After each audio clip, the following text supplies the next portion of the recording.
1 Samuel 23, David protects the town of Keilah. Sorry.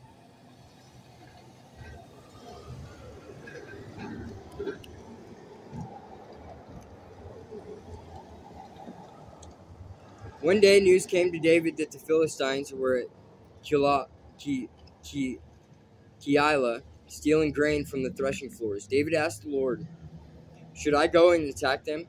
"Yes, go and save Keilah," the Lord told him. But David's men said, "We're afraid even here in Judah.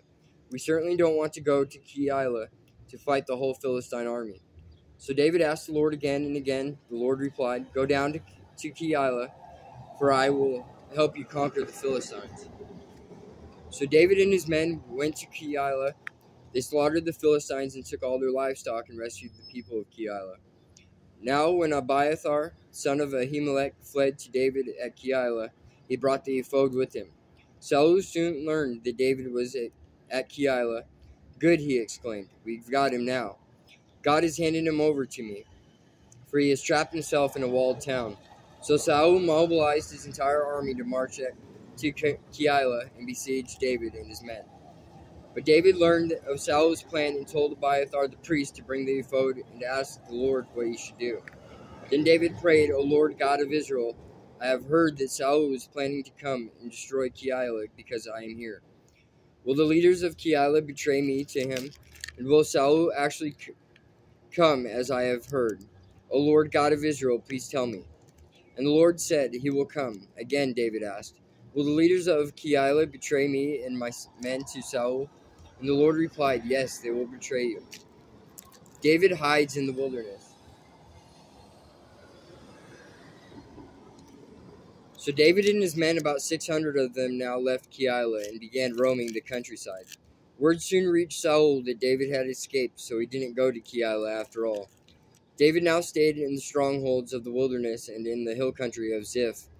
Saul hunted him day after day, but God didn't let Saul find him.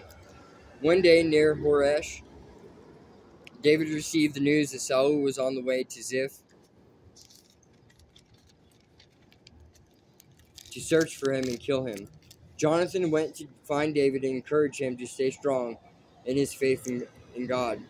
"Don't be afraid," Jonathan reassured him. "My father will never find you. You are going to be the king of Israel, and I will be next to you, as my father Saul is well aware." So the two of them renewed their solemn pact before the Lord. Then Jonathan returned home, while David stayed at Horesh. But now the men of Ziph went to Saul in Gibeah and betrayed David to him. "We know where David is hiding," they said.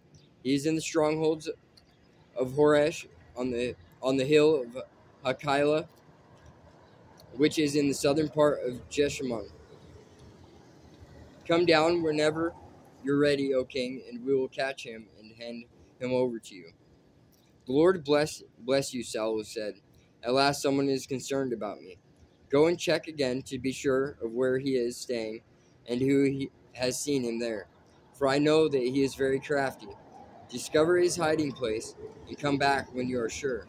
Then I'll go with you, and if he is in the area at all, I'll track him down, even if I have to search every hiding place in Judah." So the men of Ziph returned home again ahead of Saul.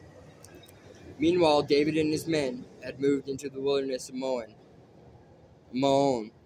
in the Araba valley south of Jeshimon. When David heard that Saul and his men were searching for him, he went even further into the wilderness to the great rock, and he remained there in the wilderness of Maon. But Saul kept after him in the wilderness. Saul and David were now on opposite sides of the mountain, just as Saul and his men began to close in on David and his men. An urgent message reached Saul, and the Philistines were raiding Israel again. So Saul quit chasing David and returned to fight the Philistines. Ever since that time, the place where David was camped has been called the Rock of Escape. David then went to live in the strongholds of En-Gedi.